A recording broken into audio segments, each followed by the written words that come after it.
seperti berikut. Bisa mengakibatkan kecelakaan yang serius ataupun hanya kecelakaan sedikit yang misalnya naik ke tanggul dan sebagainya macam, tapi lumayan juga untuk kerusakan yang ditimbulkannya. Baik, jadi fatigue itu dan distraction itu tidak hanya terjadi di alat berat, tapi juga terjadi di alat-alat kecil, LV dan bus semua, dan tidak ada yang imun atau kebal terhadap fatigue dan distraction. Jadi multi level approach-nya, pendekatan untuk ekosistem itu, ekosistem multi level fatigue itu dimulai dari individual lifestyle. Apa sih yang menyebabkan fatigue itu? Kalau ini kan individual lifestyle ini adalah sesuatu yang dikontrol oleh individual. Masalah kesehatan, kurang tidur, dan obat-obatan atau sosial interaction di rumah setelah pulang kerja dan segala macam. Dan apa sih tanggung jawab dari company? Company bertanggung jawab untuk secara program-program atau melakukan training, awareness program dan segala macam yang berhubungan dengan penggalakan untuk safety. Hexagon datang ada di sini Pak, di teknologi, untuk menyiapkan teknologi yang bisa melakukan predictive solution, mendeteksi adanya fatigue dan distraction. Bukan hanya fatigue saja, dan distraction, dan dimonitor secara real time. Oke, nanti kita jelaskan real time-nya seperti apa. Kemudian apa sih bedanya fatigue dan distraction itu? Fatigue itu ada mengakibatkan microsleep juga. Microsleep. Jadi microsleep itu apa sih? Apa sih yang menggenerate microsleep? Dan ini juga yang akan kita settingkan di dalam sistemnya untuk menggenerate event microsleep dan teman-temannya. Contoh, jadi microsleep itu digenerate ketika sistem mendetek mata operator itu tertutup dari 2 detik, lebih dari 2 detik, atau ada pergerakan mata yang buka tutup begitu, mungkin karena menguap atau apapun itu Pak, yang mengakibatkan matanya buka tutup, dan pandangannya mengarah ke depan atau ke bawah. Begitu juga untuk pergerakan kepala, naik nunduk melihat ke depan yang mengakibatkan matanya tidak bisa terdeteksi, itu akan menggenerate microsleep. Jadi validation justification-nya nanti kalau microsleep itu mata tertutup 2 detik atau lebih, atau operator menguap yang mengakibatkan matanya juga tertutup, atau operator dengan sengaja menutup matanya, misalnya berkedip begitu, atau ada pergerakan di kepala bergerak. Ini salah satu contoh microsleep. Ini aktual dari fatigue system kita yang ada sudah terinstall di luar. Jadi low itu dia akan menggenerate microsleep low itu kira-kira kurang lebih seperti ini contohnya. Jadi matanya tertutup 2 detik tapi kesadarannya masih sangat baik gitu. Nanti begitu sistem mendetek, ini akan dikirimkan ke remote operating center-nya, yang dimana nanti Pak Jeffrey dan teman-teman yang akan memvalidasinya, apakah ini microsleep atau distraction atau yang lain-lain. Itu untuk microsleep low. Kalau yang moderate itu berarti matanya tertutup 2-3 detik. Terus untuk personalnya, dia recovery-nya lebih lambat daripada yang low, jadi pergerakannya sudah mulai agak lambat gitu. Responnya sudah mulai agak lambat, dan terjadi low event beberapa kali. Low event itu yang menguap yang sebelumnya Pak, terjadi beberapa kali. Begitu juga dengan pergerakan kepala. Kalau bisa dicontohkan kurang lebih seperti ini. Ini nanti yang akan kalau bisa lihat itu yang warna hijau, si sistem mendetek matanya, dia Kalau kita reply, dia selalu mencari posisi mata tertutup 2-3 detik, nanti akan dikirimkan ke ROC, Remote Operating Center, untuk divalidasi bahwa benar operatornya ini adalah sudah fatigue dan moderate, dan langkah-langkah apa yang akan dilakukan setelahnya. Oke, yang kritikal, tapi ini semua adalah Pak configurable sesuai kebutuhan site ya Pak. Ini adalah standarnya, tapi bisa di-adjust sesuai kebutuhan site. Oke, untuk yang kritikal, mata tertutup lebih dari 3 detik, pergerakan kepala lebih lambat, dan kurangnya sudah mulai semakin lambat, Anda bisa pulihnya lebih lama begitu. Salah satu contohnya, kalau bisa dilihat, nanti juga yang akan dipetrosi akan begini juga Pak, misal terjadi. Ketika ini terjadi, apa yang harus dilakukan? Yang pasti sistem akan menggenerate alarm Pak di dalam kabin.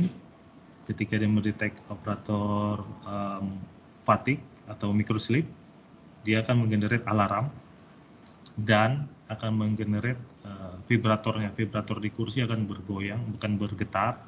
Level getarannya bisa diatur, level suaranya bisa diatur, dan notifikasi akan dikirimkan ke Remote Operating Center itu. Oke. Distraction, yang meng-create distraction apa sih? Ketika sistem tidak mendetek mata dari operator, atau operator menunduk ke bawah, dan berapa lama. Biasanya ini juga configurable Pak, standarnya itu 4-6 detik, matanya tidak terdetek, tidak mengarah ke jalan, terlepas dari dia melihat ke kiri atau ke kanan atau menunduk, dia akan bilang ini adalah event distraction, dia akan kirimkan ke monitoring center, dan monitoring center yang akan memvalidasi.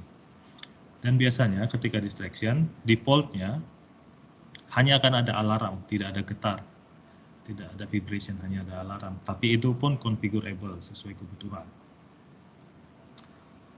Misal, apa sih yang menyebabkan distraction itu? Misal dia di unit itu terpasang juga FMS OP Pro-nya Hexagon, dia bisa mungkin karena lagi mengoperasikan itu atau melihat layarnya jadi tidak fokus ke depan, atau melihat ke bawah, mungkin ada yang kurang di kakinya ada masalah gitu ya, atau lagi channel-channel radio ganti channel mungkin, jadi matanya tidak menuju ke depan sehingga kamera tidak bisa menangkap posisi mata dengan baik. Jadi ini contoh operational distraction. Dia mengarah ke sebelah kiri, melihat ke bawah, sistem bilang matanya close, dia unknown, dia nggak tahu karena dia melihat kanan, sistem akan bilang ini adalah distraction. Oke, ada juga yang behavioral distraction, tapi yang menentukan ini semua nanti Pak adalah controller atau remote operating center, mana yang behavior, mana yang operasional. Nanti yang menentukan adalah semuanya remote operating center personel. Ini contoh dari behavior distraction. Jadi dia lagi bosan mungkin, gulung-gulung dicari sambil lihat ke bawah. Kalau lihat di mulutnya itu, kalau lihat dari bahasanya itu, ketika dia melihat ke bawah, alarm berbunyi, sepertinya dia mengatakan sesuatu. Sepertinya dia sebel karena ditegur oleh si alarm. Ketika matanya tidak terdeteksi, dia mengatakan sesuatu yang begitu, begitu Pak. Oke, unsafe distraction. Jadi unsafe distraction itu juga nanti divalidasi. Bagaimana cara memvalidasi kategorinya ada Pak nanti untuk di training yang setelah nanti kita di site atau nanti training online, tergantung untuk apa sih, mana sih yang unsafe, mana sih yang behavior dan segala macam. Contoh unsafe distraction, misalnya membaca buku atau majalah atau apapun itu yang mengakibatkan mengganggu posisi dia mengendara. Salah satu contohnya Ini terjadi juga Pak, ini aktual tahun 2020 tanggal 31 bulan 1, ini ada, kita bisa lihat kecepatannya berapa, speednya berapa, apa yang dilakukan. Ketika matanya tidak terdetek, ini dia tidak terdetek, sistem pasti akan mengirimkan ke remote operating center, ke OPEC melalui OPEC untuk divalidasi. Ini ngantuk atau distraction. Oke, ada juga yang cellphone. Ketika operator main-main HP di dalam kabin, sistem juga akan mengirimkan notifikasi. Di sana nanti tinggal disentuhkan ini cellphone, distraction atau apa. Jadi tertangkap. Jadi kalau mau diinvestigasi Pak, nggak ada yang lari lagi, nggak ada yang tipu-tipu lagi, nggak perlu diancam-ancam lagi. Datanya sudah ada. Kalau searching page itu jadi misal karena dia event searching page itu karena cahaya dari depan yang mengakibatkan silau, sistem tidak bisa mendeteksi mata. Dia bilang unknown, padahal operatornya tidak ngantuk, cuman karena sistem tidak bisa karena adanya cahaya mengakibat silau, tetap dia kirim Pak, tetap dia kirim notifikasi. Oke. Faktor-faktor apa sih yang mempengaruhi fatigue dan distraction? Secara psikologikal tentunya tidur, nutrisi, atau dehidrasi di dalam tubuh, cairan yang mengakibatkan cepat ngantuk. Lingkungan yang temperatur yang panas, kelembapan, atau bekerja yang terlalu lama dalam satu shift.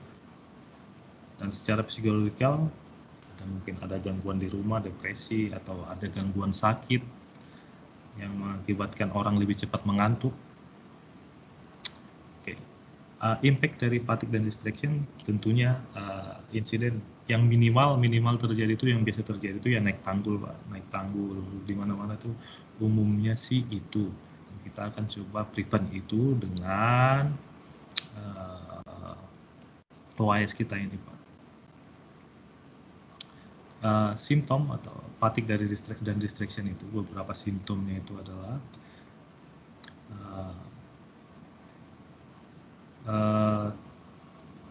inability atau ketidakmampuan untuk berkonsentrasi dan menghindari gangguan, tidak bisa bertindak secara analitik, susah, agak lambat membuat keputusan, dikontrol oleh emosi, terus long term symptom yang bisa terjadi karena keadaan-keadaan ini, misalnya adalah digestive problem atau masalah hati, mental illness, kegemukan, gangguan pernapasan. Kemudian bagaimana sih si OAS bekerja dan bagaimana sih dia membedakan itu fatigue dan distraction untuk dikirimkan ke operating center. Jadi dia bekerja dengan menggunakan infrared kamera. Jadi kamera ini bekerja siang malam. Seperti yang video tadi kita lihat, ada yang siang dan malam, dan dia bisa detect dengan baik. Oke. Dan dia mendetek pergerakan mata dan wajah untuk menentukan itu adalah fatigue ataupun distraction. Ketika ada deteksi, maka akan dikirimkan alert ke operator via seat vibration, alert ke unit dan alarm, tergantung yang mana mau diaktifin, modul 2-nya atau 1. Cuplikan video akan dikirim berdurasi 10-20 detik, dan ini pun configurable setiap ada event terjadi. Untuk beberapa daerah di Amerika maupun Afrika Pak, kita punya remote operating center. Jadi yang memvalidasi semuanya itu adalah ada remote operating center di Hexagon. Jadi yang memvalidasi itu dari Hexagon. Ketika ada event akan dikirimkan notifikasi berupa SMS atau email atau telepon langsung ke orang yang berwenang di lapangan untuk dilakukan right action. Tapi kalau di Petrosi nanti kan langsung dari personel safety langsung yang yang mengcounter, jadi aman. Jadi bagaimana sih caranya tadi dia mendeteksi? Dia punya algoritma Pak untuk mendeteksi, menentukan yang mana yang fatigue maupun distraction. Jadi bisa kita lihat dari posisi wajah, kondisi mata, terus berapa banyak sih per eye close-nya per berapa detik. Nanti dia akan cek juga ke face position. Kalau nanti seperti kita lihat ada hijau, berarti dia menghadap ke depan, matanya bisa lihat menghadap ke depan. Maka sistem akan mewarna hijau. Kalau dia kuning atau merah, berarti ada distraction. Begini cara dia untuk mendeteksi algoritmanya untuk mendeteksi fatigue atau distraction. Bagaimana cara dia mendeteksi microsleep? Tentunya dari kondisi matanya Pak, dia tertutup. Current per close-nya ini 96,4%, yang artinya dalam kurun waktu 6 detik dia itu ada menutup mata lebih dari 50%, kurang lebih begitu Pak. Dan kecepatannya dia berjalan di atas 5 km per jam, 5 mph. Bisa disetting juga sih Pak. Jadi kalau dia stop, tidak ada kecepatan, terus matanya tertutup, tidak akan digenerate alarm atau notifikasi. Tapi ketika dia berjalan 5 km, matanya tidak terdeteksi atau terdeteksi tertutup, maka akan digenerate di unit, akan ada alarm dan vibrasi, akan dikirimkan juga notifikasi ke remote operating center. Demikian juga dengan distraction. Sistem mendeteksi posisi mata, posisi wajah. Kalau lihat panah ini Pak, bedanya dengan yang tadi, dia kotak begini. Ini yang buat sistem ya Pak, bukan kita. Jadi bisa lihat matanya, sistem bilang dia tidak menghadap ke jalan, kecepatannya 25 mph, maka dia akan bilang distraction. Dia akan kirimkan notifikasi. Di dalam pun akan ada audible notification, ada suara, ada alarm yang menyatakan, kamu harus lihat ke jalan nih. Oke, ini adalah main komponennya. Ini kameranya ke operator. Ini alarmnya Pak. Ini vibratornya. Ini perangkatnya.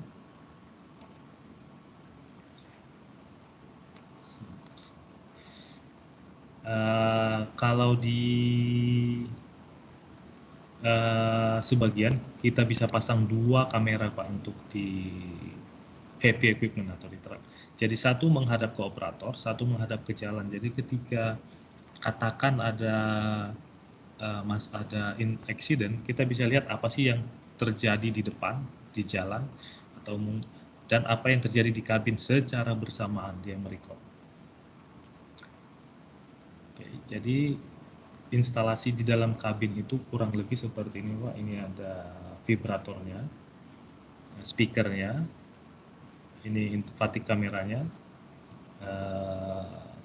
ini posisi si komputernya.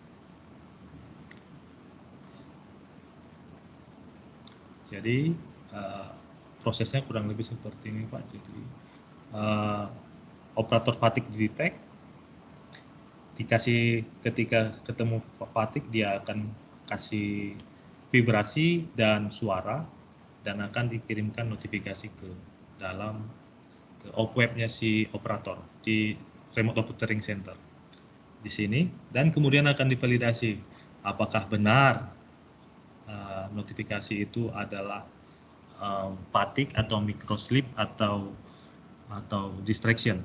Tapi terlepas daripada itu Pak, setelah divalidasi, apapun eventnya yang muncul, katakan sistem generate itu adalah distraction, alarm akan bunyi Pak.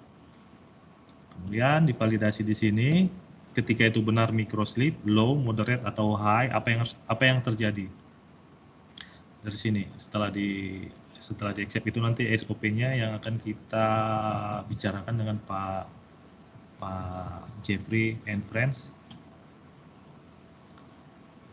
Oke, ini adalah untuk yang di LP ya Pak, beda dengan yang di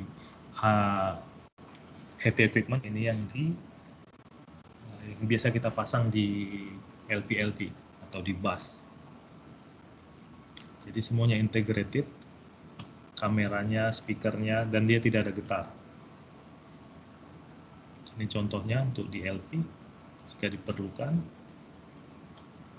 Prosesnya sama, cuma tidak ada getar aja untuk proses notifikasinya. Oke, kita ke OPEP-nya. Overview aja ya Pak. Jadi OPEP itu apa sih? Atau OS Fatigue Analytics. Jadi adalah berbentuk web untuk kita memvalidasi semua event-event mengenai OAS. Kita bisa buka melalui browser apapun, disarankan pakai Chrome, tinggal masukin alamatnya, bla bla bla, nanti dia akan keluar login Windows-nya, tinggal masukkan login, password, maka akan muncul tampilan utamanya. Tampilan utamanya seperti ini Pak. Pertama, yang kedua, kalau Bapak lihat sini ada 1, 2, 3, 4, 5, 6, 7 menu. Ini tidak semua muncul di layarnya si remote operating center-nya atau validatornya nanti. Ini tidak semuanya muncul. Yang untuk validator aja biasanya itu fatigue level, event list sampai ke report sini aja Pak. Sampai sini 4 biji ini aja. Diagnostic, video request, dan maintenance itu bedanya fungsi lagi. Ini adalah tampilan dari administratornya. Oke.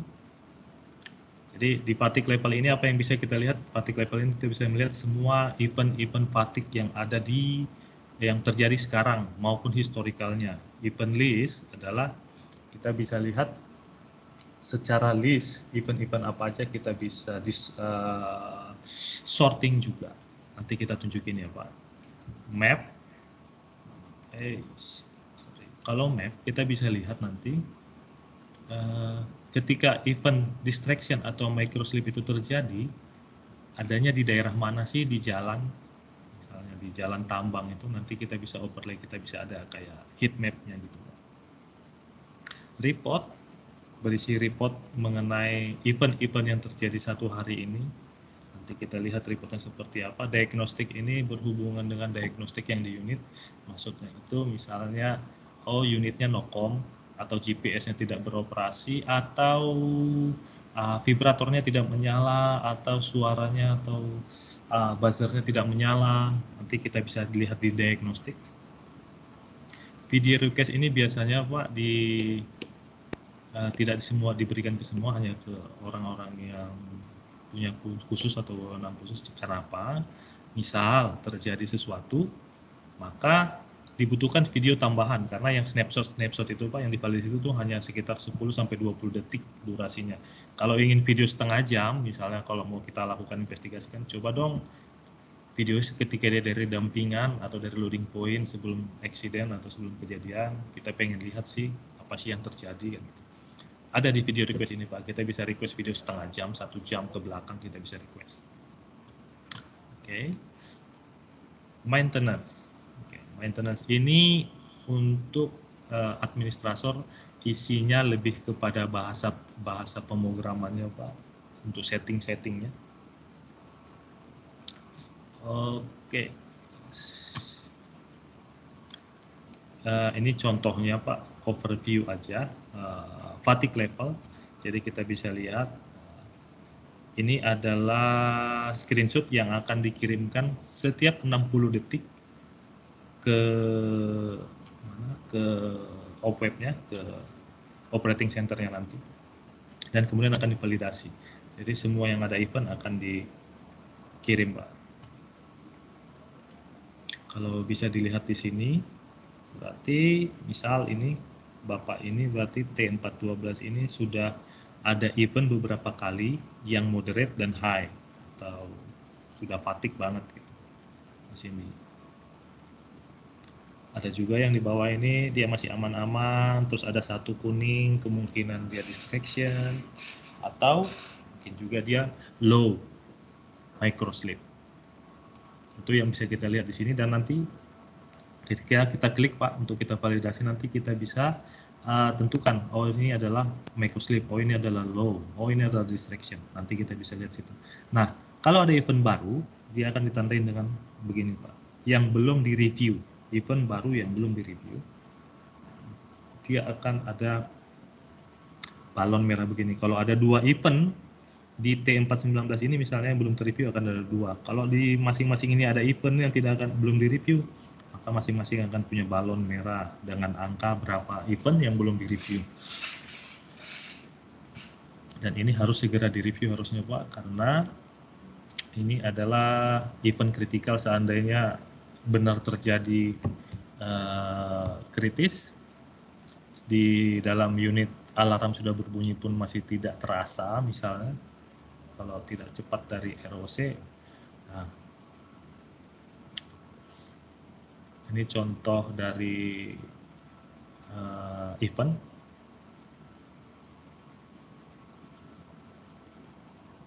Ini di kamera depannya Pak, ini kebetulan lagi di workshop ya. Jadi kalau bisa lihat sini ada kamera depan, kamera kabin, kamera depan, kamera kabin. Dan ini pun configurable Pak, mana yang mau ditunjukin ketika ada event, hanya kamera depannya aja, snapshotnya aja yang untuk divalidasi, kamera depannya nggak perlu. Tapi ketika mau di request, minta video depan dan kabin dan depan, boleh.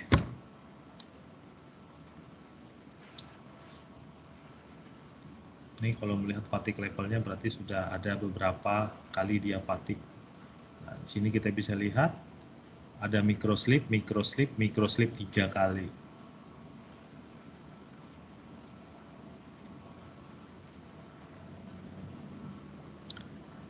Ini ada 2 event belum divalidasi.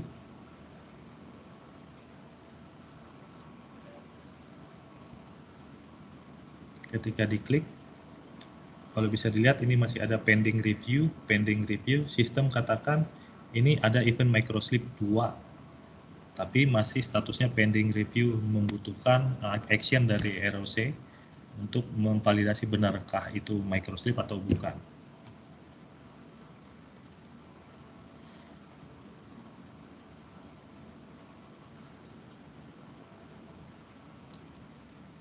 Kita bisa sorting by name, by equipment, by login, dan teman-temannya Pak, nanti kita tunjukin. Event list. Event list ini isinya apa sih? Jadi kita bisa sorting by pending review atau beberapa sorting lain. Terus yang mau dimunculin defaultnya itu biasanya Pak microslip, distraction, dan searching place, tapi bisa diaktifin, kita bisa klik satu-satu. Jadi nanti ketika kita cek, kita bisa lihat satu hari ini item microslip itu berapa banyak sih. Jadi kita bisa langsung lihat per eventnya. Kalau di fatigue level kan semuanya muncul ya Pak. Kalau di event list itu per eventnya yang kita pilih.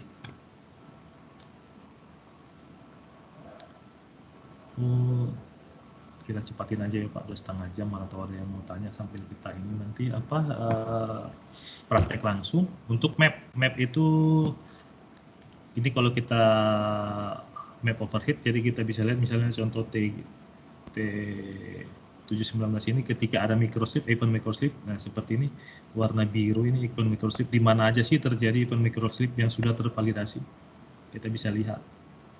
Oh, di sini ada ikon microslip dari truk nomor segini, operatornya si ini. Oh, di sini ada microslip, di sini ada microslip. Mungkin bisa dijadikan bahan kenapa di daerah-daerah sini. Misal kalau contoh ini Pak, di sini kenapa banyak microslip, di sini banyak microslip, di sini tidak ada.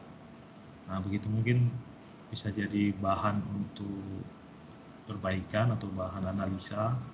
Mungkin kondisi jalan mempengaruhi orang microslip juga mungkin Pak, yang mungkin menanjak pelan, jadi ngantuk begitu mungkin ya. Oke, ini hanya ini aja Pak, item-item distraction braking yang sudah tervalidasi di mana aja sih munculnya. Bisa kita pilih per track atau semuanya.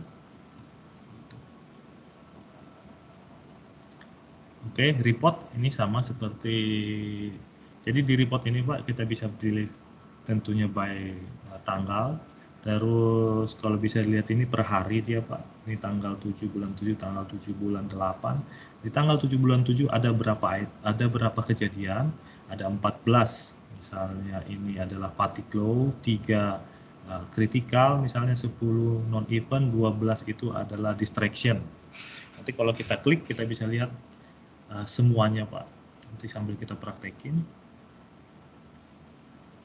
Jadi Hexagon Protect itu menyediakan, Hexagon itu menyediakan remote monitoring center 24/7 Pak, mana kalau diperlukan. Dan makanya dikatakan real time, we do the 90% of the work, real time driver analysis, fatigue distraction detection. Hexagon juga yang untuk site-site yang validasi, Hexagon kita siapkan reportnya. The other 10% maka itu adalah dari si yang punya tambang, kontraktor pertambangannya yang melakukan 10%-nya untuk apa sih yang harus dilakukan kepada operator itu. Oke, sampai situ Pak. Kita lanjut sebentar ke ini ya Pak, OPEP-nya. Oke. Kalau ini sih OPEP-nya Pak, ini demonya Hexagon.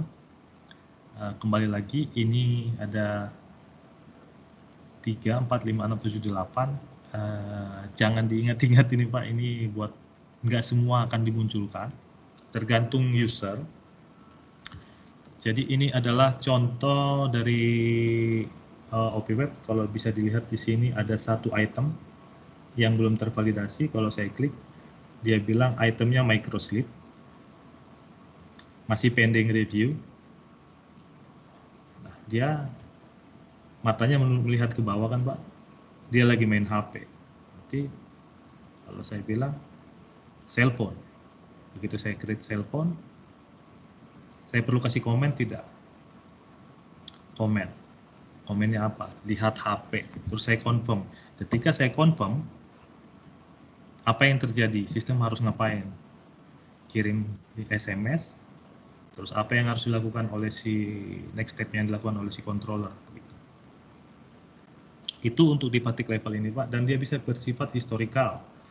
Contoh, kita bisa, ini adalah data dari 7 hari, kita bisa pilih tanggalnya, bisa kita per shift. Kalau kita mau per shift tinggal klik aja per shift, atau mau 2 shift tarik-tarik, atau mau 1 jam aja Pak, bisa tarik-tarik begini juga. Katakan ini 1 hari, kita bisa lihat berapa banyak sih item-item yang terjadi. Misal seperti ini T26, dia ada berapa kali event. Kalau lihat di sini Pak, tidur memang sudah bapaknya. Jadi ada microslip, abseptic, critical. Ini dia lagi ngantuk lagi, tidur lagi, critical.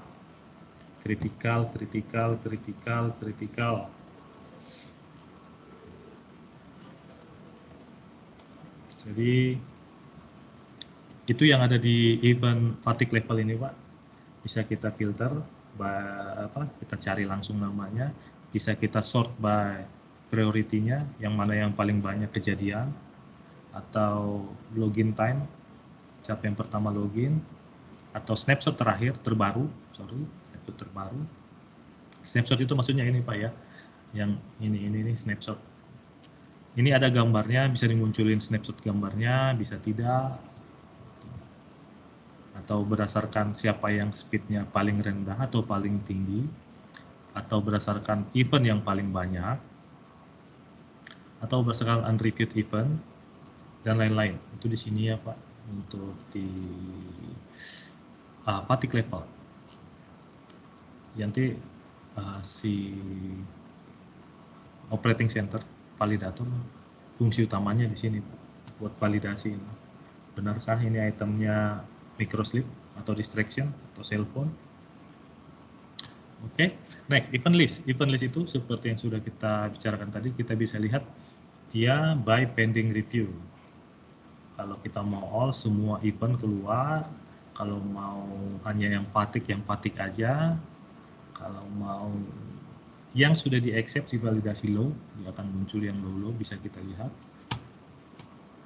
Ini dikatakan micro sleep low, benar nggak? Coba kita lihat. Oke, ngantuk, matanya tertutup beberapa kali. Oke, ngantuk memang berarti dianggap micro sleep, tapi belum terlalu parah, makanya disebut micro sleep kan Pak. Di sini kalau kita pilih item apa aja sih event listnya, list event-event apa yang terjadi by distraction atau hanya searching face itu mencari wajah yang nggak kelihatan mungkin karena cahaya atau gelap, terlalu gelap banget atau terlalu terang, atau item speed limit. Jadi di sini hanya ini aja ya Pak, secara event-eventnya aja. Jadi kalau mau hanya cari per microslip aja kita munculin. Kalau di sini kan nggak bisa. Sini dia semua yang ada event dia akan muncul masuk. Oke. Map seperti yang sudah kita contohkan tadi. Misal kita pengen lihat item microslip.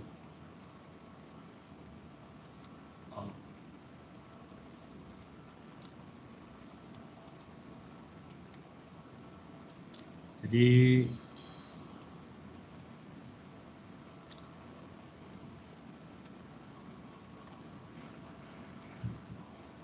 kalau kayak gini Pak, bisa kita lihat ada item microslip di sini, nomor berapa aja, bisa juga kita munculin. Ini karena demo nggak kelihatan truknya lagi Pak. Tapi seperti yang digambar tadi,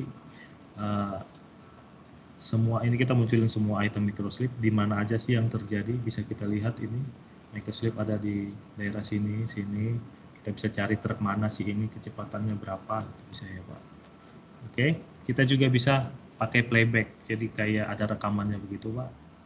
Kalau misalnya truk mana dari dampingan ke loading point atau dari loading point ke dampingan, di mana dia fatigue, kita bisa playback juga. Bisa historical juga, bisa persib, sama seperti OP Pro ya Pak, bisa di playback. Baik, untuk report, ini seperti yang tadi juga udah dijelasin, per tanggal. Jadi ini katakan tanggal 28 bulan 1, kalau saya klik.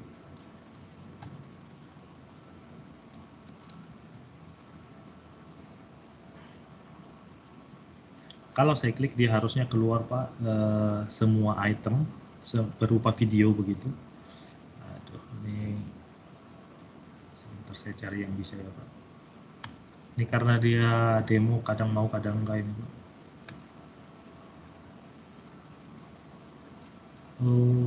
Jadi harusnya itu ketika saya klik begini Pak, dia akan keluar semua event di dalam satu hari dalam model video. Jadi dalam model video begini, di sini nanti semua item yang di report itu keluar Pak, dari semua truk, semua item. Jadi saya tinggal pilih aja satu-satu gitu. Tapi untuk reportingnya kurang lebih begini, pending review yang low, kalau hanya saya mau hilangkan yang low, accepted low, saya pengen lihat yang vertikal aja berapa event per hari gitu. Jadi yang false positif berapa, filternya begitu sih Pak. Nggak ada yang susah, semua bisa menjelaskan dirinya di sini. Apa yang disebut di sini tinggal diklik aja Pak, langsung jalan. Diagnostik itu apa sih? Seperti yang sudah kita jelaskan juga, jadi kita bisa lihat ini truk misal DR01 ada 1 volt, 1 volt, voltnya apa sih? Oh, network, berarti dia tidak terkoneksi dengan si sistem, networknya tidak ada. Atau misalnya ini ada 2 volt, apa sih masalahnya? Oh, GPS-nya mati, networknya mati.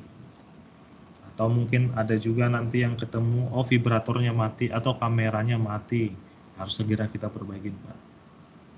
Oke, video request. Ini video request ini seperti yang kita bilang juga sebelumnya, kita bisa request video, misalnya video kemarin dari jam tanggal 2 bulan 2 day to night, terus kita request. Ini karena demo nggak ada videonya, Pak. Nanti dia akan keluar videonya, kita bisa cari by unit.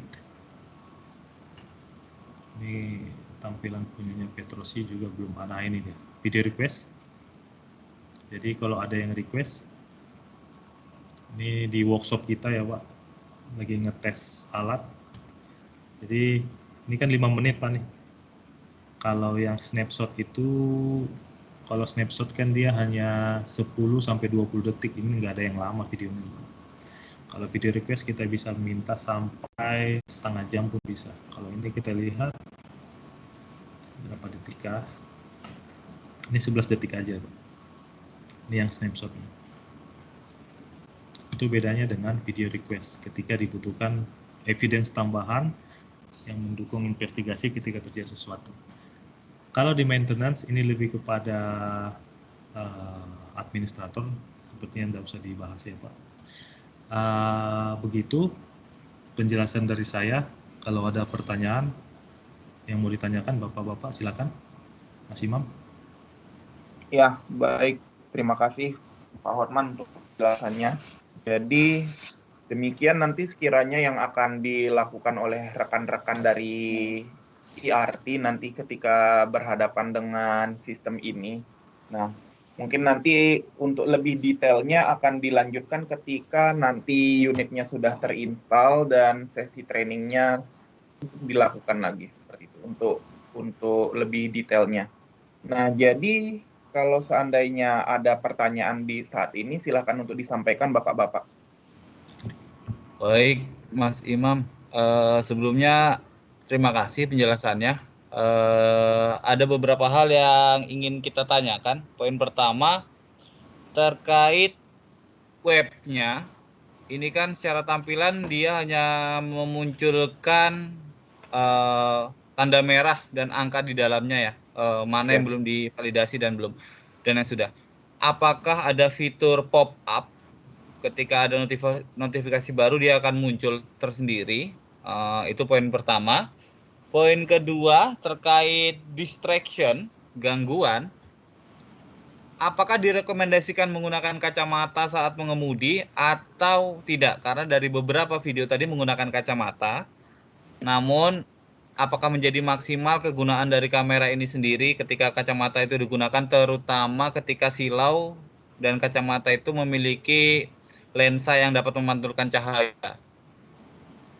Berikutnya, berapa lama proses kalibrasi kamera ini dari event satu ke event lainnya, dari satu operator ke operator yang berganti? Karena di unit kami tidak ada settingan operator tetap, Pak. Sehingga membutuhkan konfigurasi waktu mungkin yang oleh kamera untuk menetapkan cara membaca wajah.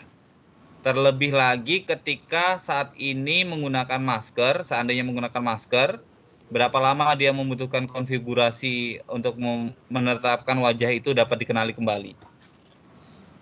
Mungkin itu Pak yang saya tanyakan. Ada beberapa poin tadi Pak, langsung saya tanyakan.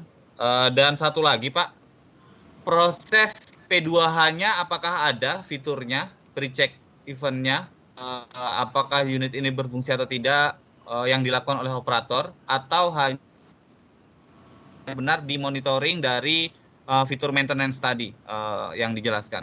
Mungkin itu, terima kasih Pak. Baik, pertanyaan pertama tadi saya lupa ya Pak. Pertanyaan pertama kedua, maaf. Ada pop-up atau tidak Pak? Ketika setiap pop-up kali itu Pak, ada event. Ketika ada event seperti saya bilang tadi, ini ada pop-up nih. Ini event baru Pak. Setiap ada event baru akan muncul seperti ini, pop-up. Dia akan muncul dan dia akan ada angkanya 1, 2, 3. Ini kalau event belum tervalidasi, masih pending review, menunggu divalidasi. Setiap ada event pasti akan muncul, baik itu microslip atau distraction. Kemudian kita yang tentukan, kita validasi benarkah eventnya microslip. Dia bilang ini microslip karena matanya tertutup terus ke bawah, padahal dia tidak. Berarti kalau saya nih, saya akan bilang, oh ini cellphone, jelas saya lihat ini adalah menggunakan cellphone. Oke, Pak, mohon maaf saya potong. Karena gini Pak, kita berbicara ada unit banyak Pak ya, ketika pop-up-nya hanya titik merah. Jujur, kami pernah mengalami hal ini dan itu sangat menyulitkan. Maksud kami pop up ketika event baru terjadi tanpa diklik langsung muncul yang seperti tadi Bapak buka tadi Pak. Nah nanti kita langsung validasi di situ. Nah maksud kami itu Pak pop upnya. Tapi kalau hanya titik merah, kesulitannya ketika muncul bersamaan dan banyak, kami harus mendahulukan yang mana yang menjadi utama. Kedua, urutan dari tampilan web ini berdasarkan nomor urut unit atau dari event yang terbaru terjadi dia akan paling atas. Gitu. Jadi gini Pak, ini kalau eventnya kan kita bisa sort nih. Ini saya baru sort by unreviewed. By unreviewed event berarti ada event yang baru masuk yang belum terreview. Jadi saya sorting by event yang belum direview di sini. Jadi kalau ada 5 ya 5-5-nya Pak muncul. Mana yang paling dulu ya yang terakhir snapshotnya kekirim. Gitu. Ketika ada event langsung kekirim gitu. Jadi baik. tinggal di kalau Pak Jeffrey bilang langsung kebuka malah repot Pak. Jadi kita harus memang klik. Kalau bayangkan Pak Jeff kalau sekali 5 buka 5-5-nya kayak apa kita mau lihat. Oke, jadi baik. Keluar notifikasi satu-satu, tinggal kita segera lihat 12 detik 10-12 detik video. Jelas ini. Terus yang lain apa eventnya tinggal begitu aja Pak Jeff. Pertanyaan keduanya tadi apa Pak Imam? Sebentar Pak, mengenai kacamata. Oh, kacamata. Sebentar Pak. Ini berlanjut ini Pak.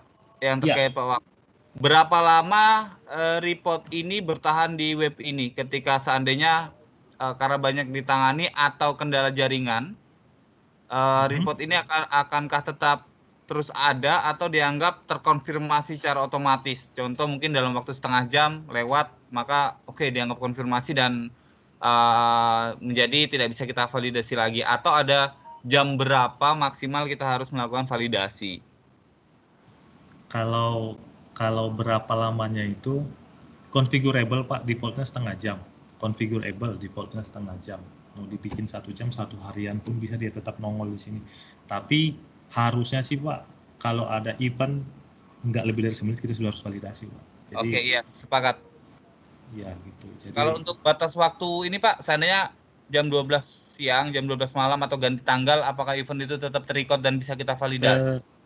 Tetap Pak, tetap ada. Tetap bisa divalidasi? Tetap bisa divalidasi, tetap. Oke, baik Pak. Ya, dan lanjut. Ini, lanjut. Yang kacamata ya Pak, apakah disarankan kacamata, bahkan masker gitu? Sistem kita yang sekarang yang software terbaru, versi 6 poin berapa saya lupa. Beberapa operator kalau di site itu kan pakai kacamata hitam Pak, enggak masalah, bisa dideteksi tetap bisa dideteksi, kita sudah buktikan Pak. Yang paling mengganggu kadang-kadang itu ya cahaya yang terlalu berlebihan, misal kalau sore itu benar-benar silau banget, itu pun si kamera akan berusaha mengadjust gitu Pak. Tapi kalau nggak dapet ya itu tadi tetap keluar event Pak, tetap keluar event yang kita review lagi, kita katakan oh ini false gitu, tetap akan ada. Masker apakah mempengaruhi? Sekarang yang terbaru bisa dipastikan walau pakai masker mata tetap terdetek Pak, walau pakai kacamata mata tetap terdetek gitu. Terus proses kalibrasinya dari satu operator ke operator lain. Jadi sistem ini punya yang namanya preference Pak. Jadi kadang kita harus adjust. Ada mata orang yang belok, ada mata orang yang agak sipit. Jadi jadi kan penangkapannya beda tuh Pak. Kadang pertama ada beberapa, nggak banyak Pak, ada 1-2 yang sering terjadi false event yang sistem melangkap dia ini microslip padahal matanya sipit Pak. Jadi sistem bilang ini microslip. Nah itu kita bisa adjust. Kita ada beberapa ada beberapa preference mata yang sipit, agak lebih sipit lagi. Jadi itu berhubungan dengan kalibrasi yang Bapak bilang tadi, itu kita bisa preferensi si operator. Jadi si operator siapa login, dia akan ngikutin preferensinya itu. Jadi nggak harus diganti-ganti terus Pak. Jadi si operatornya naik, kita harus ganti lagi merepot. Kalau terjawab yang itu. Terus untuk yang keempat, proses P2H apakah ada? Nggak ada Pak. Operator itu tidak berinteraksi dengan si op webnya, si hardware-nya, dia tidak berinteraksi. Kalau misalnya ada OP Pro terinstall di dalam, kita bisa include-kan checklistnya di sana, tapi hanya physically. Dia tidak tahu barang itu bekerja apa enggak, Pak. Dia tidak tahu barang itu hidup, mati. Pasti dari sistem kita harus memastikan tidak ada dari maintenance, dari diagnostik itu Pak, tidak ada item yang merah, misalnya vibrasinya atau kameranya mati. Gitu. Begitu Pak Jeffrey, apakah cukup jelas? Pak. Baik, Pak Hotman, mohon maaf mundur ke pertanyaan yang tadi yang terkait konfigurasi waktu terhadap adjustment kelopak mata. Baik. Itu dilakukannya oleh siapa, kapan, dan bagaimana prosesnya? Karena di tempat kami kemungkinan itu akan setiap hari berubah operatornya, tidak ada mengenal unit pegangan, Pak. Begitu, Pak. Jadi kan default mata itu Pak, ini kan hanya kayak default itu Pak, secara default nih ya, mata kita ini sama si sistem sudah terdeteksi. Cuman ada beberapa model mata yang agak sipit gitu, yang sering mengakibatkan false alarm. Yeah. Kalau ditanya berapa lama, itu nggak perlu lama Pak. Yang mengkalibrasi siapa? Kita yang kalibrasi, tinggal sebutkan operator siapa, namanya siapa. Kita bisa by operator. Nanti kita inputkan eye preference-nya untuk Bapak si ini, pakai eye preference yang ini ketika sudah pas gitu loh Pak. Ketika false alarm sudah tidak ada lagi, matanya terbuka dan memang terbuka, tidak dibilang tertutup gitu. Itu nggak lama sih Pak. Oke, baik, berarti di awal shift ketika ada case yang mata sipit, kita harus informasikan ke tim heksagonnya dan heksagon yang akan merubah adjustment-nya Pak ya? Bukan mata sipit loh Pak, ketika banyak false alarm terjadi. Ketika ketika kekirim videonya kan Pak Jeff, terus Pak Jeff lihat, oh nggak tidur kok. Katakan dalam satu shift itu dia beroperasi 6 jam, bisa sampai 30 masuk snapshot false alarm bilang, oh dia ini tidur. Fatigue gitu. Microslip. Ternyata pas dicek di videonya enggak. Itu baru kita baikin Pak. Dan itu kan kita ada beberapa preference Pak. Kita harus tes lagi. Preference mana yang cocok buat dia. Kita cek, kita tes, oke cocok, udah berkurang atau malah habis nggak ada false alarm, that's it. Itu kita pakai nempel ke nama dia gitu. Oke Pak. Baik. Oke, cukup Pak. Menambahkan Pak Hotman. Ya, ada pertanyaan. Silakan. Berarti untuk preference ini kita bisa bilang ada default-nya, tapi ada customable untuk yang per personal ya Pak Hotman. Iya, default-nya kita pakai yang default Pak, semua pakai yang default karena mata kita kan Asia nggak sipit-sipit amat Pak. Cuman memang ada sebagian orang yang perlu penyesuaian khusus gitu. Ya. Aktualnya kan banyak memang false alarm itu terjadi karena ada beberapa yang memang matanya sipit banget gitu kan Pak. Nah ini yang terkategori perlu eye preference dengan default khusus ya Pak? Betul. Nah agak geser sedikit Pak. Kalau ini kita bicara letak kamera, bracket, dan pati kameranya. Postur dan gestur sih pertanyaan saya Pak. Baik. Untuk ya range auto detection itu seperti apa? Karena kita bicara postur, ada yang tinggi besar, ada yang kecil, lalu gestur di awal shift itu mungkin dia masih tegap, masuk di pertengahan dan akhir shift udah mulai gesturnya udah berbeda. Itu tuh seakurasi apa AI-nya di Fati kamera ini untuk ngedetek baik postur maupun gestur Pak Hotman? Jadi yang ini kita bicara yang sudah terpasang di site-site luar ya Pak. Kalau posisi kamera itu kan kita tidak pindah-pindah Pak, tidak kita putar-putar naik turun seperti layarnya OP Pro, kita operator ada yang pengen naikin turunin gitu. Kalau kalau kameranya si web kita ini, dia fix di satu posisi di tengah di operator, terlepas dari tinggi besar badannya operator. Ada yang perempuan, kalau bisa dilihat di contoh tadi ada yang perempuan, ada yang laki-laki. Selama matanya masih terdetek Pak, Yang artinya si operator preferensinya dia naik turunkan bangku kan, biasa kalau lebih pendek dia naikin bangkunya, lebih besar dia turunin bangkunya dikit atau kurang empuk. Itu sudah ketika kita install nanti Pak sudah mendeteksi itu, sudah masuk ke dalam range itu Pak. Jadi posisi operator dinaikin, bangkunya turunin, mata itu masih kelihatan ketika menghadap ke depan. Jadi nggak masalah sih Pak, nggak ada nggak ada masalah untuk preferensi besar tinggi atau operatornya sih Pak. Selama karena posisinya sudah fix itu, sudah ditentukan. Oke. Nah, kita bicara main indikatornya adalah EI-nya kan Pak, matanya. Nah, di kabin itu kan ada tools lagi yang harus membuat si operator ini nunduk, matanya ngarah ke bawah. Nah, itu dampaknya bisa jadi false alarm juga nggak itu Pak? Bukan false alarm Pak, kalau dia nunduk ke bawah, biasanya bukan false alarm, dia akan bilang distraction. Karena dia melihat ke bawah, distraction, dia tidak melihat ke jalan, baik itu ke kiri, ke kanan, atau ke bawah, dia akan bilang distraction. Tinggal kita dari nanti ketika snapshotnya muncul, notifikasinya muncul, kita lihat videonya, kita yang pastikan Pak, benar nggak itu false alarm, atau memang dia melihat sesuatu di bawah. Gitu. Itu pasti masuk ke distraction Pak. Nah, di distraction itu kan pasti akan terjadi juga nih Pak, karena rutin sekali dia akan melihat jigsaw itu atau tools itu, karena arahan pekerjaan semuanya dari jigsaw kan, dari tools itu kan. Nah, kalau dia masuk distraction, soalnya kan distraction itu saya interpretasikan kalau dia toleh kanan toleh kiri, dia nunduk. Nah, nunduknya ini kan nunduk karena bukan distraction dari dia, tapi karena instruksi pekerjaan. Itu agar dia tidak jadi terkategori distraction, gimana tuh?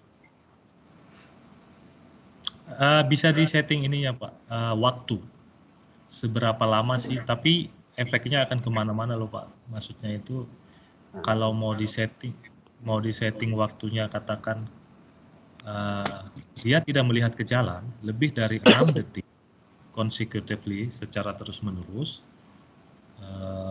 terlepas dari dia melihat layarnya si OP Pro atau melihat mau mundur misalnya lihat spion ke samping gitu ya. Kita setting katakan 6 detik, kurang dari 6 detik dia tidak melihat ke jalan, matanya tidak terdeteksi, jangan di generate event, bisa tergantung kebutuhan site. Halo? Iya. Berarti maksimal settingnya di 6 detik ya Pak ya? Enggak Pak, configurable. Oke. Iya. Cuman ya itu, kalau kita rubah, mana tahu ada event beneran. Nah, betul. Kayak tadi main HP gitu ya kan. Ya itu, tapi terserah kebutuhan site Pak. Default kita secara default ya begitu. Kalau misalnya ada event ya mau nggak mau ya divalidasi ya false alarm atau apa. Iya. Mas Ari. Iya, masuk. Iya, masuk. Ya, selamat siang. Selamat pagi, menjelang siang Bapak. Selamat siang Bapak. Ya Pak, saya rasa Mas Ari yang disampaikan tadi sudah cukup bagus itu Mas Ari ya. Jadi ada sistem distraction. Yang selama ini kan yang kendala kita kan yang distraction masuk ke dalam microsleeve.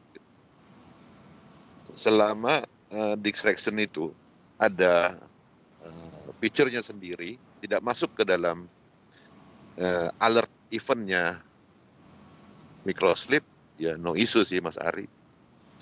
Nah, kalau saya sih Pak mengacu kepada, kan di lokasi kita ini kan sinyal kadang-kadang kan susah. Ya. Bagaimana caranya sistem ini bekerja bukan melalui tim kami gitu, tim IRT yang memonitoring gitu. Makanya ada pertanyaan Mas Jeffrey bahwa bagaimana seorang operator bisa meyakinkan bahwa alat ini bekerja dengan benar. Kalau ibaratnya kita memakai alat, mobil, apapun itu gitu kan, kita melakukan pemeriksaan terlebih dahulu atau P2H, sehingga kita mengoperasikan alat itu, percaya bahwa alat itu akan bekerja dengan baik dan benar. Nah, untuk di kamera ini sendiri sudah dijelaskan tadi bahwa operator tidak bisa melakukan pemeriksaan ya berarti ya. Nah, bagaimana operator? Ya, lanjut Pak. ya bagaimana operator bisa meyakinkan bahwa alat-alat alert ya, yang dipasang di dalam unit tersebut bekerja dengan benar jika nanti terjadi alarm-alarm atau notifikasi seperti misalnya fatigue gitu. Jadi Itu kan Pak kalau pertanyaannya. baik, makasih pertanyaannya Pak Sopian. Jadi kan fungsinya si fatigue kamera kita kan untuk mendeteksi fatigue ataupun distraction. Nah, di OP kita ini kita bisa lihat ada diagnostik ini Pak. Contohnya begini, ketika ada fault, ada masalah, misal front kamera, kabin kamera, vibrator, misalnya ada tanda X-nya begini Pak, berarti apa namanya, Itu bisa dari dipastikan. monitoring ya Pak ya? Gimana Pak? Ya dari PIC yang monitoringnya ya, yang bisa memastikan, bukan Betul. dari unitnya ya. Bukan. Itu ada Kalau kendala dari dengan sinyal kan nanti Pak? kalau Misalnya sinyal, unitnya berada di luar jangkauan sinyal. ya. Jadi gini Pak, kan kalau dia ini kan ada onboard komputernya. Apapun eventnya terjadi, tidak ada katakan putus nih, tidak ada sinyal sama sekali, 4G kah, Wi-Fi kan tidak ada sama sekali, putus. Operator fatigue. Pertanyaannya Bapak mungkin, dia menggenerate enggak? Generate Pak. Kamera, dia punya program sendiri di dalam komputer sendiri, dia bisa simpan video selama 7 hari di dalam unit itu, non-stop 24 jam, video selama 7 hari. Jadi kalau ada event, tidak terkonek ke network, dia tetap generate. Ada microslip, dia generate microslip, buzzernya akan hidup, getarnya akan hidup, alarmnya akan hidup. Mungkin sedikit menambahkan Pak Sopian dan Pak Hotman. Mungkin gini, bayangannya simpelnya gini Pak. Ketika yang rusak ini bukan dari sistem yang bisa terbaca di web. Contoh lah, strobe lamp yang kita pasang ternyata bohlamnya yang mati. Atau vibrating yang kita gunakan ternyata kabelnya yang putus. Jadi lebih kepada teknik di lapangan. Sementara secara otomatis di web tidak terbaca seperti itu. Begini Pak, kalau misal vibrator putus kabelnya, pasti di sini merah Pak. Oke, kalau lampu strobe lamp mati? Kalau itu saya belum tahu Pak, nanti kita tanyakan kalau lampu strobe lamp mati. Tapi defaultnya itu kan begini nih Pak. Jadi kalau front kamera mati, pasti di sini merah. Nah, yang bisa dilakukan operator untuk P2H paling fisiknya aja Pak. Fisik, si kameranya oke, good condition, kacanya oke, posisinya masih menghadap operator, kabel yang terlihat masih good, atau vibratornya di belakang masih ada, jangan-jangan nggak ada gitu, atau apa, paling physically begitu. Sama P2H truck juga begitu kan Pak, operator hanya lihat gauge, lihat ban, lihat lain-lain, ada bekas nabrak atau gesek kan gitu juga sih Pak. Baik Pak, saya lock Pak ya kalimatnya. Siap. Ketika salah satu fitur voice alert, speaker, kamera, kecuali yang tadi bohlam strobe lamp itu tidak berfungsi, web ini akan memberi tanda merah. Ya, saya lock kunci, saya kunci Pak ya statement ini. Langsung Pak. Kedua, langsung, Pak. Apakah ada pop-up yang muncul di ini Pak? Unit ini mengalami error sistem contohnya gitu. Ada nggak Pak pop-up yang muncul di diagnosis ini? Kalau itu belum ada sih Pak. Tapi nanti coba saya tanyakan ke product engineer, mana tahu bisa diadakan. Berarti kita hanya bisa melihat 1 volt, 2 volt, 3 volt ini ya? Yes, nanti gitu kita lihat volt, tinggal kita klik aja Pak voltnya apa. Nah makanya tadi kan ini nggak semua, maksud saya itu dispatchernya atau validatornya dia tidak melihat ini, ada bagian lain yang melihat ini. Jadi validator itu misalnya hanya di 3 view ini aja gitu, misalnya Pak. Pak, tapi kami membutuhkan diagnosis ini Pak, karena kami juga memerlukan pemeriksaan ini minimal sebagai ketika ada hal ini kita bisa komunikasi 2 arah Pak. Kalau nggak diberikan hal ini, kita khawatirnya kita ndak copy, kita anggap oke semua Pak. Nah itu juga masalah nanti tim monitoring, karena di sini kan yang langsung komunikasi dengan di lapangan tim monitoringnya nanti Pak. Jadi harapannya diagnostik ini kami juga mendapatkan aksesnya. Bisa Pak, ini seperti yang saya bilang tadi, ini configurable tergantung user level sama kayak OP Pro Pak. Dispatcher bisa lihat apa aja, admin bisa lihat apa aja, yang bagian reporting bisa lihat reportnya aja mungkin. Gitu. Jadi tergantung kebutuhan nanti bisa dibicarakan lagi, butuhnya apa aja, nanti akan dimunculkan Pak. Baik Pak. Lalu untuk ketika ada yang error tadi Pak, maintenance atau perbaikannya seperti apa polanya nantinya Pak? Ketika anggaplah semua unit sudah berjalan atau trial ini di tiga unit ini ada masalah, perbaikannya seperti apa Pak ya? Seandainya sudah dilakukan melalui web nggak bisa juga dan harus ke TKP gitu contohnya Pak. Kalau itu nanti mungkin bisa langsung ketika ada masalah langsung on call Pak, bisa dipandu sama hardware kita, sama tim hardware. Misalnya Bapak sudah cek di sini, perbaikin di sana, cek kabel dan segala macam sudah oke, good, nggak ada lagi yang bisa dilakukan, masih tetap belum bekerja, langsung kontak ke kita aja Pak. Atau mungkin begitu ada masalah langsung kontak ke kita selama trial ini juga nggak apa-apa Pak. Sambil belajar nanti di sana. Iya, karena jujur tim kami tidak ada yang berlatar belakang elektro ataupun multimedia Pak, sehingga kami benar-benar buta akan hal ini ketika ada kerusakan di lapangan dan khawatir justru tambah merusak alat ini. Jadi kesulitan kami itu nggak mungkin kami lakukan perbaikan di lapangan kecuali hanya adjustable arah kamera. Cuman perbaiki arah kamera aja itu kita bisa. Cuman kalau sampai ada kerusakan-kerusakan yang sifat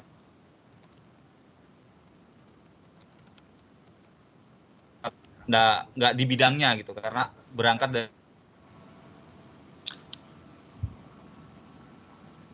Halo Pak Cep, suaranya agak putus, tapi saya mengerti pertanyaannya.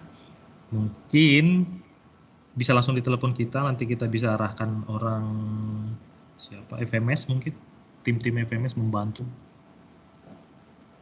Kalaupun perlu harus ada cek fisik misalnya Pak.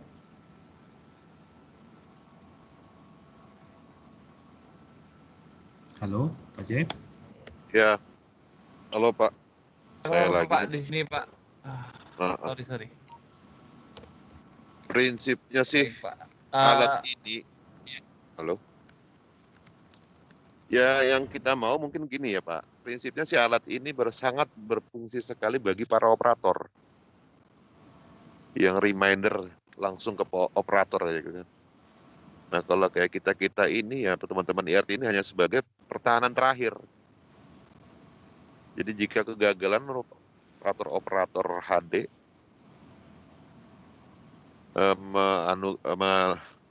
halo? Halo, iya Pak, lanjut Pak. Ya, makanya tadi kenapa kami tekankan, kami yang ditanyakan Mas Jeffrey tadi, bagaimana operator itu mengetahui gitu, alat ini bekerja dengan benar nggak nanti ya. Jika terjadi benar-benar dia patik, sehingga dia di reminder oleh alert yang ada dipasang di unit-unit itu. Nah, kalau yang teman-teman dispatcher seperti kami, IRT, timnya Mas Jeffrey nanti itu akan mengawal, itu hanya sebagai pertahanan terakhir. Dan kami hanya data-data tersebut kan hanya kami pakai untuk analyzing gitu, menganalisa, memvalidasi. Gitu. Tapi yang tidak kalah penting bahwa alat ini bekerja dengan sangat akurat sekali, itu langsung kontak dengan operatornya. Jadi harus bagaimana operator mengambil sikap gitu, sudah menerima alert-alert yang ada di dalam situ. Itu sih Pak. Pak Sofian, saya pikir itu clear lah. Ini Mas Dodok dari tadi angkat tangan, ada yang perlu disampaikan nggak? Ya,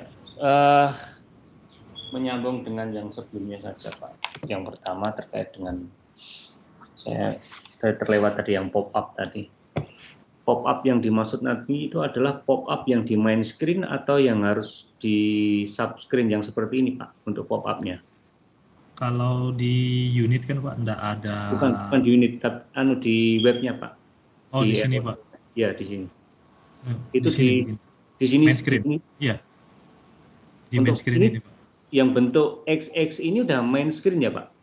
Iya Pak. Jadi ini bisa dimunculkan sebenarnya snapshot gambar-gambarnya kalau di materi training kita tadi. Sebentar Pak, biar saya mundur sedikit, maaf.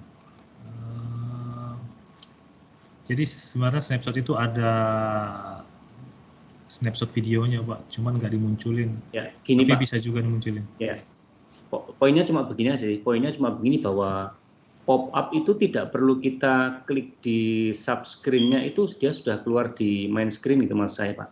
Oh iya Pak, nih langsung Ya, di gitu ya? screen kayak gini. Iya kayak gini Pak. Oke. Ini biasanya ini ada gambarnya gini Pak, jadi ada snapshot orangnya begini, cuma di blur, jadi Oke. sama aja dengan yang. Oke. Kemudian yang kedua Pak, memastikan kembali ini betul ya bahwa tanpa menggunakan WiFi, 4G, 3G dan lain sebagainya, tanpa sinyal pun, bahwa ketika terjadi event, misalnya contohnya adalah close ACE, maka si device ini akan bisa memberikan notif kepada operator langsung, gitu ya Pak ya? Betul Pak. Dengan ya. Sehingga ini kan sebenarnya yang paling penting adalah ini Pak. Kalau yang notif ke server sebenarnya itu nomor sekian. Yang nomor pertama itu adalah notif kepada operatornya terlebih dahulu. Kita berharapnya bahwa tidak berharap bahwa notif yang ke operator itu gagal dulu Pak. Karena karena kekhawatiran kita gini. Ada beberapa event yang sebelumnya itu tercapture gitu. Kemudian ada notif ke server itu. Tapi pada momen tertentu dia kehilangan sinyal, malah betul-betul dia tidak bisa mengirimkan notif ke operator dan juga tidak bisa mengirimkan ke server. Nah, harapannya bahwa kalau memang poinnya adalah bisa tanpa sinyal ya bagus gitu Pak. Nah, yang ketiga adalah terkait dengan posisi yang sudah dipresentasikan, terkait dengan posisi yang dipresentasikan device-nya tadi, itu adalah posisi yang sudah terbaik untuk track HD. Begitu ya Pak ya? Betul. Kalau misalnya ada modifikasi dengan justifikasi bahwa tadi ada operator yang besar, kecil, ya, tinggi, pendek itu, kemudian harus kita modifikasi atau ada beberapa peralatan lain yang ada di unit, yang harus kita geser ke kanan maupun ke kiri, itu apakah ada batasan seberapa jauh kita harus memodifikasi, menggeser ke kanan atau ke kiri. Misalnya kita dengan menggunakan derajat nih, oh Pak nggak bisa nih kalau sampai 35 atau 45 derajat, misalnya seperti itu. Begitu Pak Hotman, terima kasih. Baik Pak Widodo, saya jawab yang terakhir dulu ya. Bisa Pak, cuman itu nanti ke tim hardware, nanti sekalian dicek, dikalibrasi, tapi bisa. Tapi posisi base-nya memang harus depan, ketika operator menghadap ke depan, posisinya depan-depanan dengan si operator, si kamera bisa menghadap ke wajahnya. Tapi pun kalau dengan kondisi-kondisi tertentu yang di site karena kondisi di lapangan ataupun ada banyak equipment di dalam unit yang mengharuskan itu pindah, ya bisa aja sih Pak. Cuman berapa derajatnya nanti saya tanyakan ke hardware expert kita. Saya kurang kopi Pak, saya lebih concernnya ke trainingnya. Tapi setahu saya bisa, cuman kayaknya nggak miring-miring banget ya Pak, tapi bisa Pak. Terus ketika tidak ada network, apakah mengirimkan alert atau getarkah dan bersuarakah? Iya Pak. Kalau dia getar, bersuara, dan akan mengirimkan notifikasi juga ke remote authoring centernya untuk divalidasi. Kalau nggak ada network, dia tetap menggenerate Pak. Fungsinya apa sih ketika harus dikirim ke ROC, supaya ketika ROC tahu ada next step-nya lagi Pak. Mungkin kalau nanti sudah dibuatkan SOP-nya, apa sih yang terjadi ketika sudah di-accept sama si ROC, apa yang sudah lakukan? Apa langsung kontak operatornya suruh stop, terus pengawas ke sana gitu. Itu sih Pak, untuk seperti yang Bapak bilang, itu ke next levelnya, untuk bukan yang terutama, cuman itu apa yang sudah dilakukan setelahnya. Tapi untuk aktual di dalam unit akan terjadi walau tidak ada network. Nanti notifikasinya akan terkirim setelah dia terkoneksi dengan network lagi. Begitu Pak Widodo. Ya.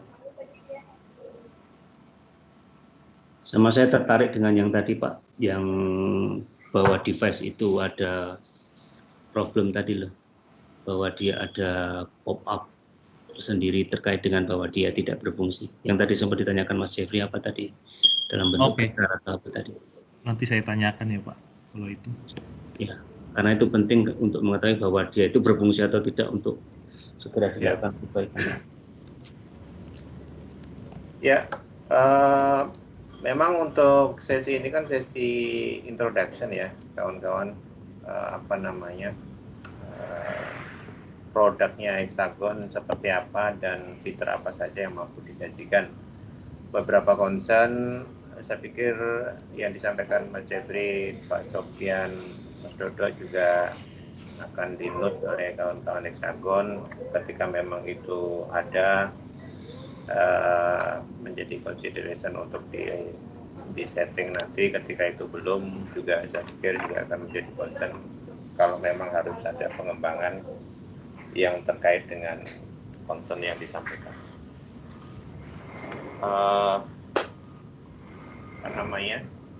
Terkait dengan produk ini, tadi saya kebetulan lagi ada false alarm di BSM, jadi sempat nggak ngikutin, mesti harus evakuasi ke SMDR ya.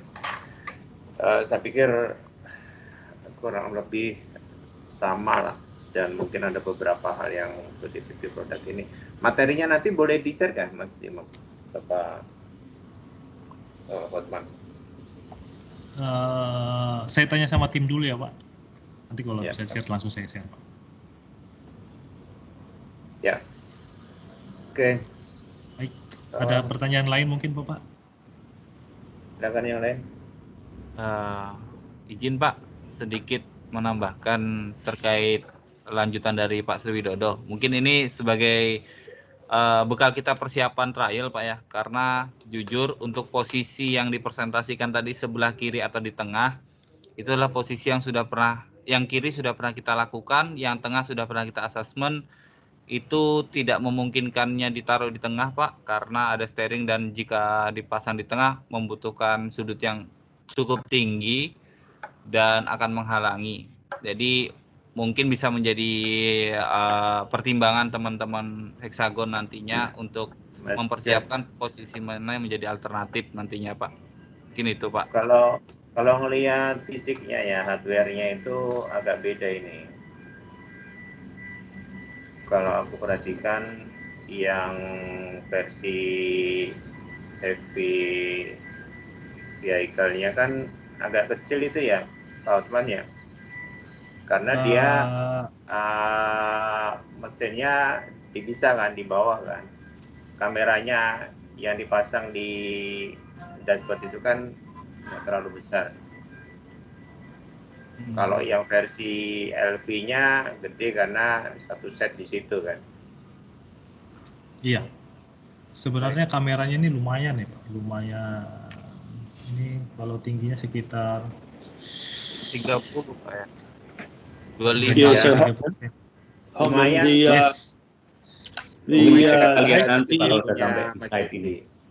Hello. The HV system comes with the forward-facing camera or the dash cam as standard.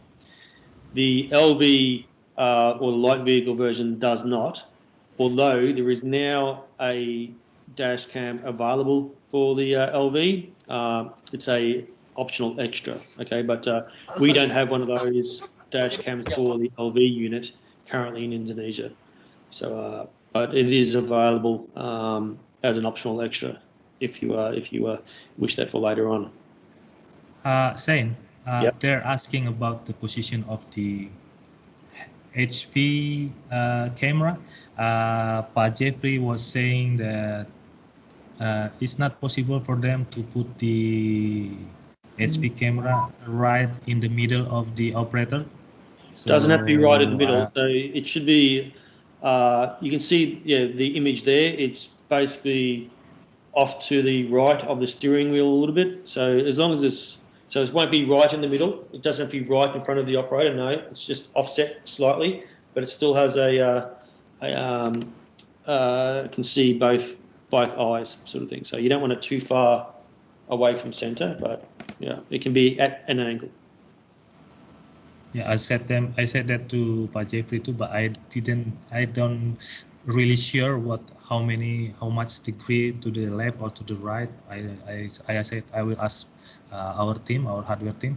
Yeah, so Sabdi's got some experience doing that. So he showed us some photos of the setup that we did at the other trial. We did with the other client there previously. And we can get some photos from a few other sites as well to show what we've done at other clients in Australia or America, so you can see that. But again, we can try the position. When the hardware tech is on site with, he can look at the positions and what we think and work in conjunction with the Petrosi safety department there. Try it. If it's not good enough angle, then we'll have to move it to get the optimal angle. Okay. Terjawab Pak Jeff ya, bisa kiri dan kanan, cuman beliau juga kurang copy berapa jauhnya. Nanti bisa kita komunikasikan dengan tim hardware kita untuk base-nya, walau nggak bisa di tengah. Iya. Ini memang menjadi penting karena kita punya pengalaman ketika dari vendor itu tidak firm atau tidak yakin dengan posisinya, misalnya boleh bergeser berapa degree, itu nanti di belakangnya jadi salah-salahan Pak Osman. Misalnya kita geser ke kiri atau ke kanan, begitu nanti kinerja unitnya tidak berfungsi dengan maksimal, itu ujung-ujungnya ya karena dia harusnya di tengah, gitu kan. Padahal kan penggeseran ini kan sudah melalui atau bahkan dilakukan juga oleh si teknisinya vendor kan, atau berdasarkan rekomendasi atau persetujuan lah. Artinya kita sebagai user tentunya akan rely on rekomendasi atau requirement-nya dari vendor, sehingga ketika tidak bisa persis di middle, itu pergeserannya harus ada ringnya berapa, itu yang menjadi acuan. Ketika out of ring ya konsekuensinya tidak maksimal kinerjanya, itu sudah diketahui di awal lah itu. Baik Pak, ini kebetulan ketemu ini. Yeah. You can move the camera up to 20 degrees to the right or left, Pak.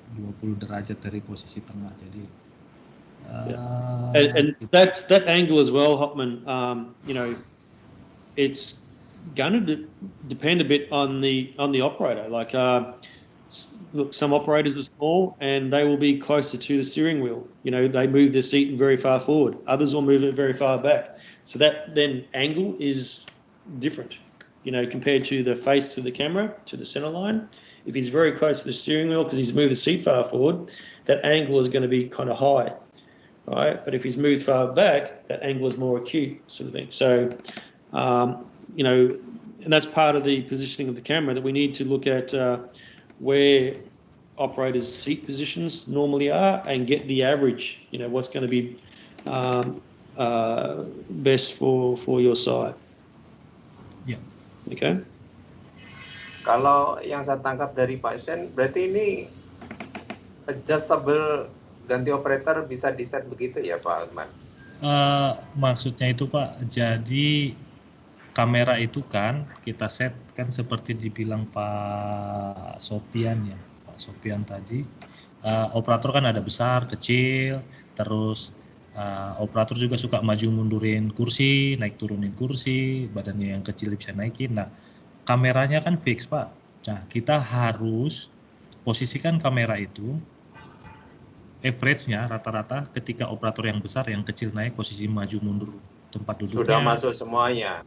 Ya, kita harus posisikan untuk bisa menangkap itu semua gitu loh Pak maksudnya. Iya. Baru nanti kita ke Yes. So the operator face doesn't have to fill the frame of the video of the camera either. the demonstration videos that Hotman showed before, yeah, the operator face is quite large, like filled up majority of the screen, but that's not normally the case. You know, we've got it.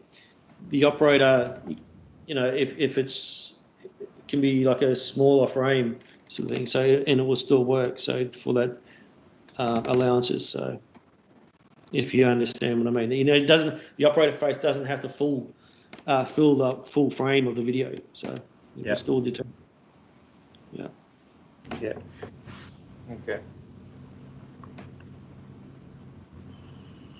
Ya, nanti Pak Hotman sebelum kita trial nanti ini dulu aja Pak, difixkan memang betul berapa derajat satu dan posisinya nanti kita mau menggunakan yang mana. Dan yang kedua adalah difixkan bahwa si device ini betul-betul tidak bisa diotak-atik oleh operator. Kuat lah itu artinya Pak, tidak bisa digoyang sana sini maupun termasuk vibrasi. Baik Pak, nanti itu kebetulan kan nanti yang pasang tim kita akan ke site, nanti bareng dengan timnya Bapak juga mungkin untuk menentukan base location-nya. Kalau sudah ditentukan baru nanti dites, dipasang, dites, oke, masih bisa menangkap data-data yang dibutuhkan. Kalau udah oke, tanda tangan bersama, mungkin baru kita trialkan begitu mungkin Pak. Oke. Ya, kalau di Indonesia customer yang sudah pakai di mana ya? Customer yang Tokatindung. Pakai batik kamera ini ya? Iya Pak. Tokatindung ini yang pakai Tokatindungnya apa kontraktornya Pak? Ini barang semua punyanya Tokatindung Pak, FMS sama OAS-nya, cuman dipasang di truknya si kontraktornya. Oke, saat ini ya? Iya. Iya. Coba cari reviewnya kawan-kawan di sana Mas Dodo. So yeah, so in Indonesia at the moment, our first client is Tokatindung, but globally, we've got about 7,000 vehicles using our OAS HV system globally. 7,000 in the world. In the world, yeah, yeah.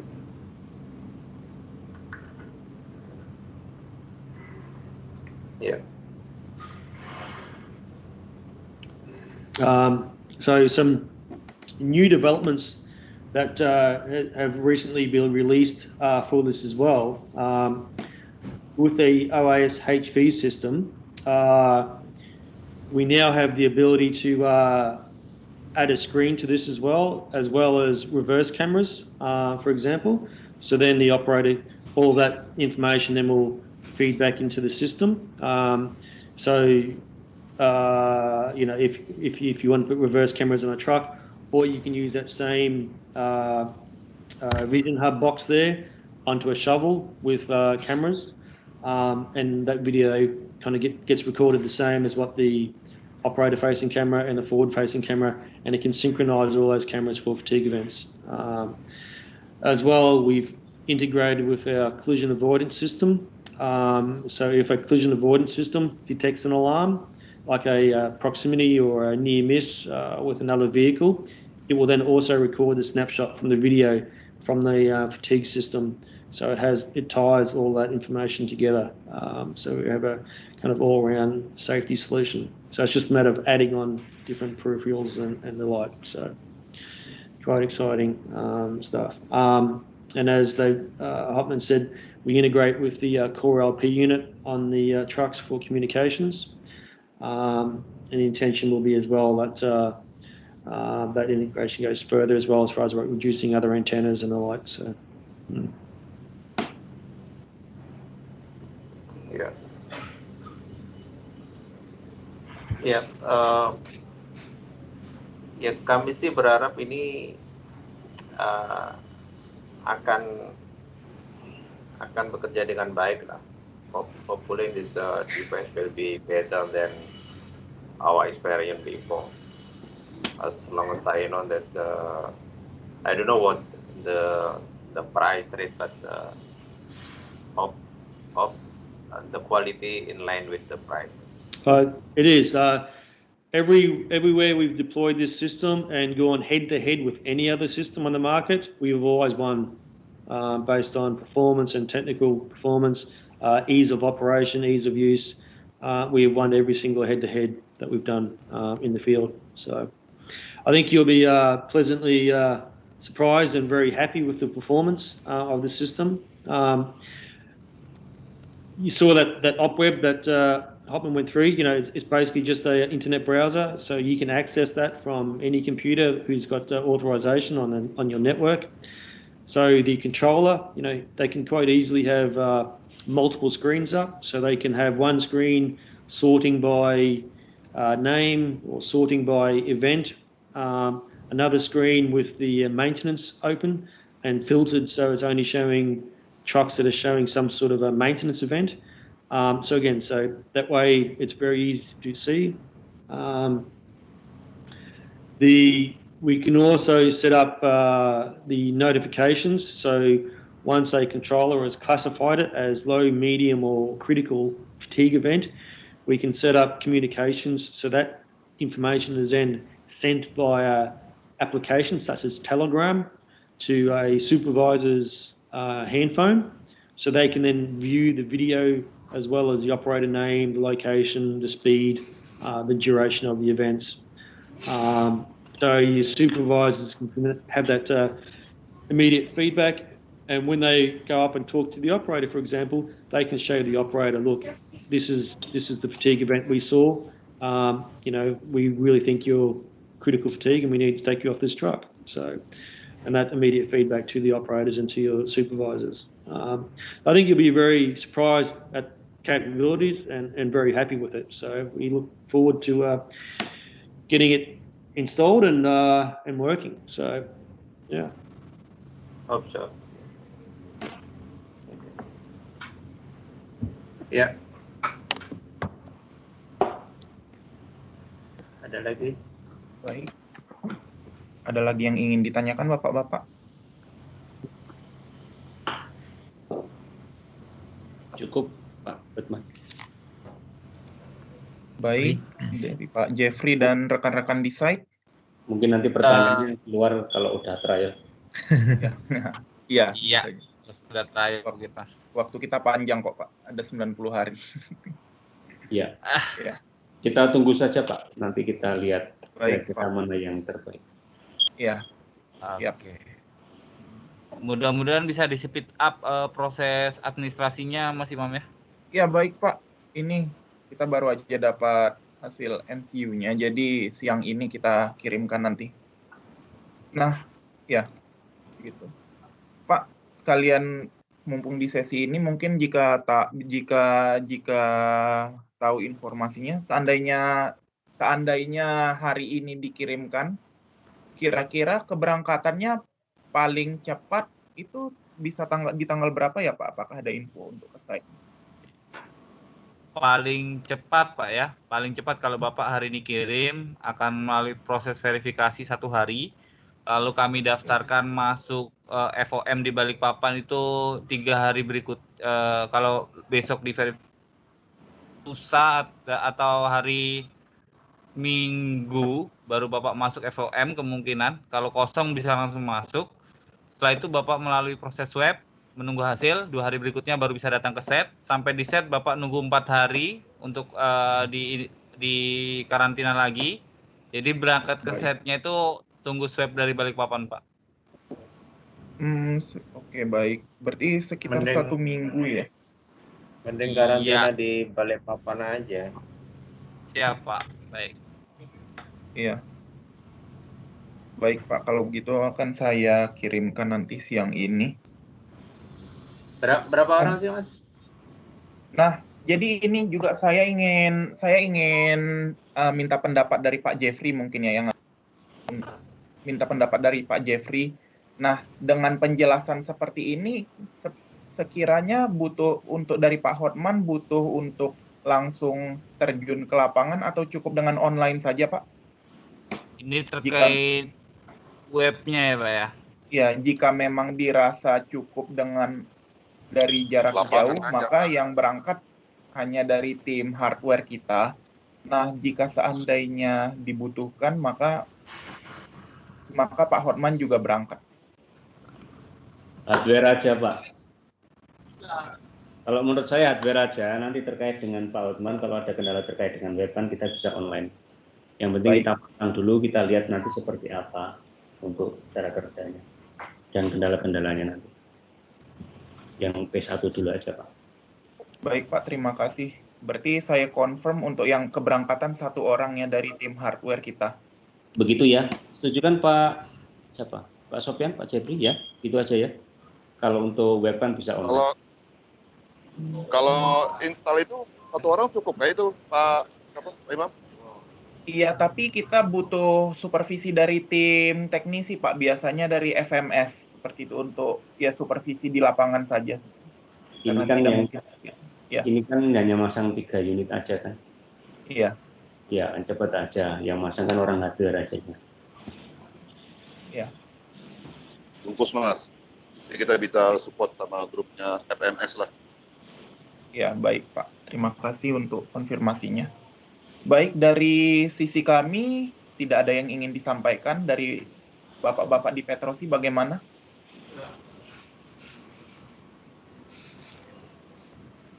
Ada cukup yang... cukup seperti Mas. Baik, jika sudah cukup, terima kasih untuk waktunya, udah menghadiri dan selamat beraktivitas kembali dan selamat siang. Selamat siang. Terima kasih Bapak-bapak. Sehat selalu sekalian. Ayo, sayang.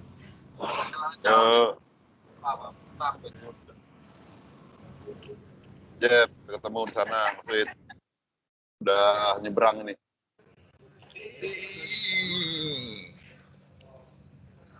Tapi sempat deg-degan juga aku nunggu hasilnya. Ri, kapan cuti, Ri?